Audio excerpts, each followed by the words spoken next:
Minasan konnichiwa, and welcome to the Board Game Dojo's Import or Not series, where we take a look at games from Asia and let you know if they're worth your hard-earned money to import or not. Today, we are continuing our Essen coverage by taking a look at Oink's latest release, Town 77, a follow-up to just last year's Town 66, and I'll get to why they released it later.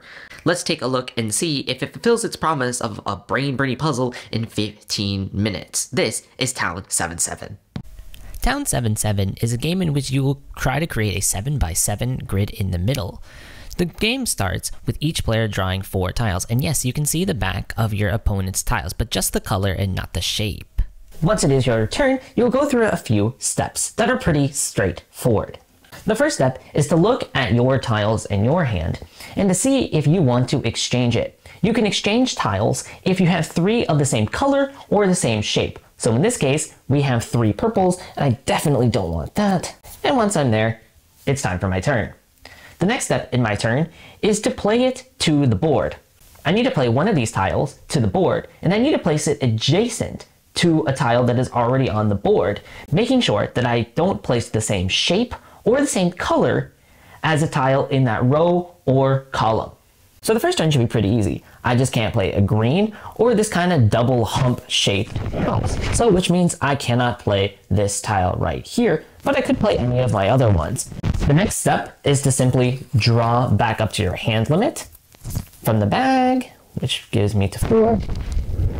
And now it is decision time. At this point in your turn, you can decide whether to decrease your hand limit. Because remember, in the last step, we drew back up to our hand limit. So this would mean that for the rest of the game, I'm going to, and I think I'm going to do this, I'm going to get rid of one of my tiles. And now for the rest of the game, my hand limit is only 3 tiles. Now, why would I want to do this when this is less opportunity to do?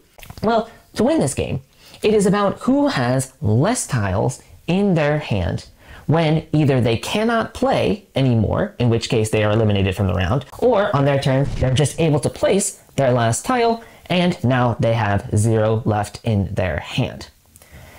The priority goes to whoever has the least amount of tiles in their hand when they were eliminated from that round.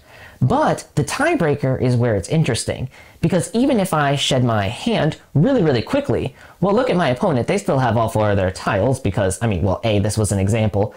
But hey, let's say they're actually able to shed their hand of all of their tiles. They would actually win, because the tiebreaker is whoever stayed in the game the longest. So to review, the first priority is whoever has the least amount of tiles in their hand when they were eliminated or out of the round, and the tiebreaker is whoever stayed in the longest. And that's how to play Town 77. So the first question is, why would they release Town 77 just a year after Town 66? Won't that cannibalize its own sales? And rumor has it that it is actually because Town 66 had a mathematical problem with it, that it was almost impossible to win the solo mode, so they just changed it to a 7x7 grid instead of a 6x6 grid, and then it mathematically works out. Okay, that makes a lot of sense. So if you already have Town 66 and you're not playing with a solo mode, you're basically playing the exact same game, and thanks for watching, that's probably all you needed to know. But let's talk about Town 77 in and of itself, because Town 66 and Town 77 have been an interesting phenomenon to me. And that is that online, when you look up video reviews for this game, they are all positive reviews. And yet at the same time, I'm in so many communities that are talking about Japanese games and who love Oink games, and I hear almost nobody ever talking about it. So why is there a game that is almost unanimously positively reviewed online not getting any kind of attention from people or any kind of chat or conversation from people? So let's try to rectify that in this video. Let's try to explain why that might be. Now, let's start with the promise and the marketing pitch of this game. Does it fulfill its promise of a 15-minute brain-burning puzzle, a nice amount of strategy in a tiny box?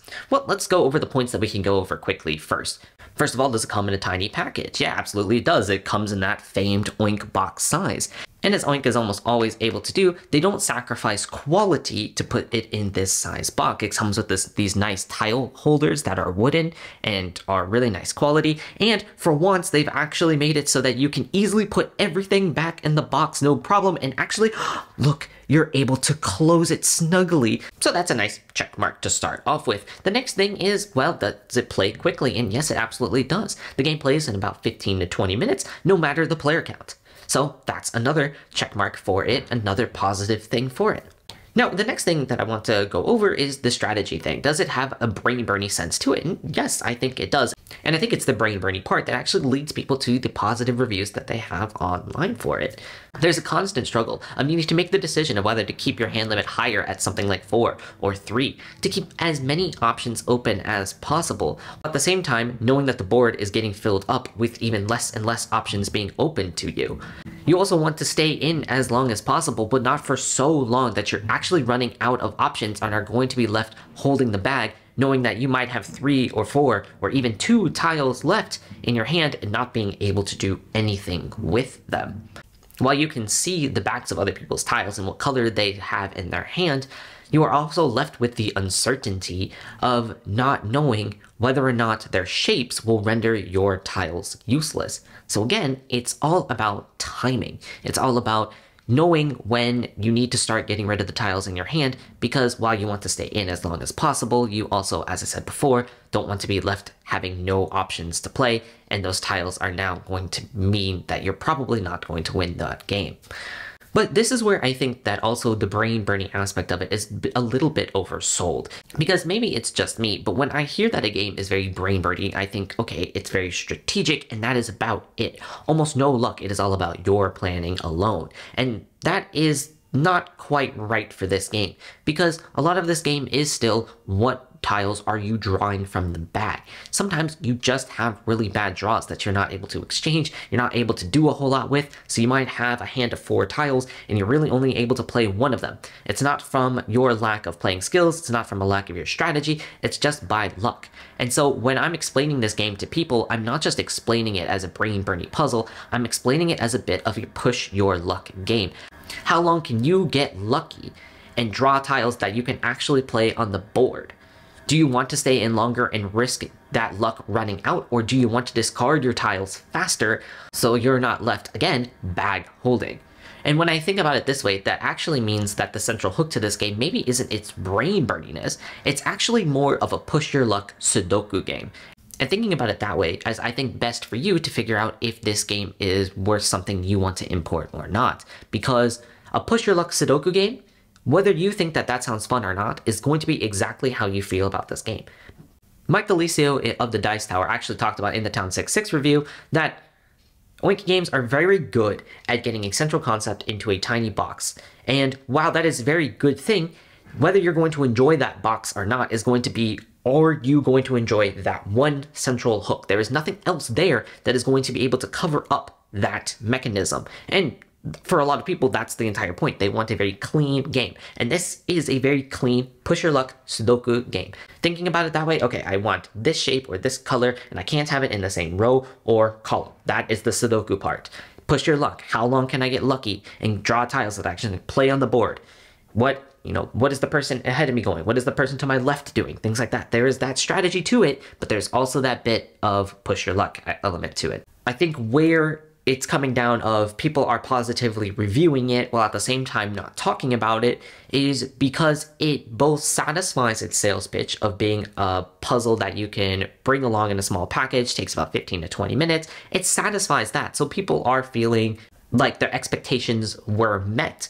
But at the same time, it doesn't actually do anything that is worthy enough to go and talk about to other people and be excited about to other people. It is a solid package, but not doing anything that is innovative or extremely interesting. I think when you look at the Oink classics, as I call them, like Fake Artist Goes to New York, that concept was kind of crazy. The fact that you were going around in a circle, one person doesn't know what you're drawing, and you're drawing one line at a time. That was kind of fun.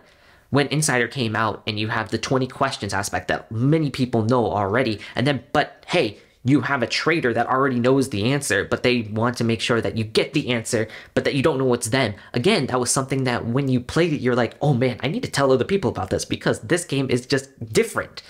And then you go to Town 77, you get this, hey, this is a very solid package. This is a good game. And yet, at the same time, I'm never really pulling it off the shelf. I'm not really wanting to talk to other people about it because while I think it's solid, it's not doing anything interesting enough to draw me in for another game. And so if you're asking me whether or not you should import this or not, it comes down to you. I think this is going to be a good game for people who are traveling and want something that can be put into their backpacks or put into their bags that is nice and small in form factor. They can play it at the hotel, they can play it at the Airbnb, and you're looking for something to play at the end of the day. I do think that the best player count for this game is actually 1 or 2. I don't like it as much at 3 or 4. I tend to find that the mechanisms that do make this an enjoyable, solid package are not as prevalent when you're playing it at the higher player counts, whereas you can actually be a little bit more strategic at the 1 and 2 player count. So this game falls into the add-on category for us, which means that, hey, if you're already shopping for things, you already have an Amazon Japan cart and are looking for things to add to the cart, we do think that this one is worth it for that, but it's maybe not worth importing by itself unless you are part of that very small niche that I just talked about. Well, thank you so much for joining us today. Arigatou gozaimashita. Until next time, じゃあね.